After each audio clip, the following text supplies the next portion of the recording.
Əziz dostlar, əziz qardaşlar, əziz, hörmətli idman aləmi, idman ictimai birliklər və federasiyalar və idman cəmiyyəti və ictimaiyyət və mətbuat və digər millətimizdən olan fəal insanlara üz tutaraq bildirmək istəyirəm ki, bildiyiniz kimi həyatıma Türkiye Respublikasında Dünya Muay Thai yarışında suikast ettiler. Bu suikast tərəfindən 6 nəfər bu gün də ağır cinayətdə ölümə qəsd cinayətində bugünkü gündə istintaq altında və məhkəmə prosesi artıq 10 aydan yuxarıda davam edir və biz inanırıq ki, bu proses bildiyiniz kimi Azərbaycandan başlamışdı. Bu proses mən dünya çempionatına getməmişdən öncə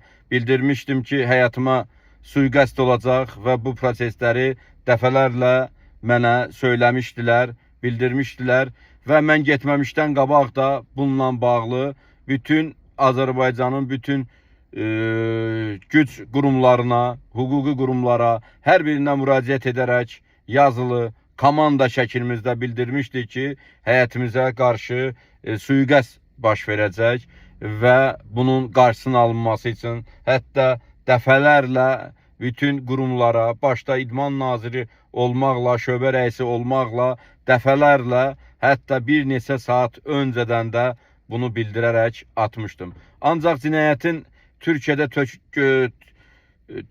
həyata keçirilməsinə baxmayaraq artıq cinayət Azərbaycanda başlamışdı, davam edirdi. Bu cinayətin adı bildiyiniz kimi federasiya əlindən alma prosesi idi. Bu federasiya əlindən alma prosesinin həyata keçirilə bilməyən anda bunlar hər fiziki, həm hüquqi, həm də bütün formalarda qeyri-qanunsuz olaraq addımlar atmağa başladılar. Hüquqi bildiyiniz kimi mən bunu məhkəməyə vermişəm. Məhkəmədə təsirlər var. Fiziki bildiyiniz kimi mənə qarşı ölümə qəsd cinayətində iştirakçıları var və digər proseslərin həyata keçirilməsi üçün atılan addımlar bu gün də davam edir.